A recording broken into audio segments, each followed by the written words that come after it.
Fantami baya abu don Allah. Za a iya cewa dai fitaccen dan gwagwarmayan nan Abdulmajid Danbaki kwamanda a jihar Kano ya dawo kuma fitaccen kan malami wato shehin malami wato a Fantami, wanda za a iya cewa ministan sadarwa ne a Najeriya gashi kuma shehin malami. Sai dai kuma za a iya cewa Abdulmajid Danbaki kwamanda wanda ya saba caccakar 'yan siyasa kuma ya dawo kan malam, kuma ko me ya zafi haka?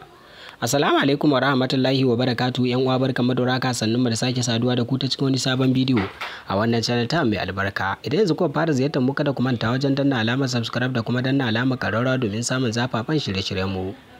Yau ne muka haɗu da wani wato labari wanda kuma ya gigita mutane yadda aka ga Abdulmajid Danbaki kwamanda na sukan wato malam Fantami. Ba a san menene dalili ba, sai dai kuma wato Danbaki kwamanda wanda ya kaurin suna musamman ma da Kano wajen adawa da gwamnatin wato Kwankwaso ko kuma da gwamnatin jam'iyyar NNPP musamman ma a wannan shekara ta 2023. Danbaki kwamandan dai fitaccen dan gwagwarmaya ne a Najeriya, sai dai kuma zuwa yanzu an ji shi yana caccakar wato Fantami gami da wato lamarin da ya shafi cewa Fantamin baya abu don Allah, wato malami ne mai wayo. Har yanzu dai wannan sarƙaƙiya na ci gaba, inda mutane ke ci gaba da tofa albarkacin bakin su, wasu kuma ke ci gaba da sukar wato Danbaki kwamandan, ganin cewa bai kamata a ce malami na addinin musulunci irin wannan ba Danbalkin na masa yarfe, ko kuma yana suka sa bangaren juna shi da abubuwan suka shafi siyasa. Inda ba ku manta ba da Fantamin shine ministan sadarwa na Najeriya, kuma kafin yanzu fitaccen malamin addinin musulunci ne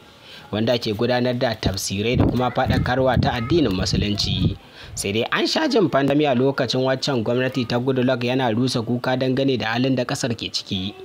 amma dai lokacin da aka yi masa minista ba a sake jin Fantamin ya magantu ko kuma ya yi bayani ba kan halin da 'yan ƙasa ke ciki, inda wasu ke ganin cewa matsayin da aka bashi na ministan sadarwa ai ba wannan bangare ba ne. Mutane kuma da dama na cigaba da tofa albarkaci, suna cewa ai ya kamata a ce a dinga jin bakin irin su malam Fantamin ko a tausaya man talaka a ƙasar nan.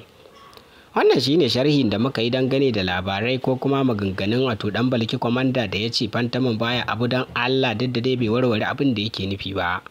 Sai dai mutane da dama ne ke ci gaba da yin comment kuma suna maidawa wato Danbalkin kwamanda martani, inda wasu ke ganin cewa bai kyauta ba. Ku tafka muhawara, ku faɗa mana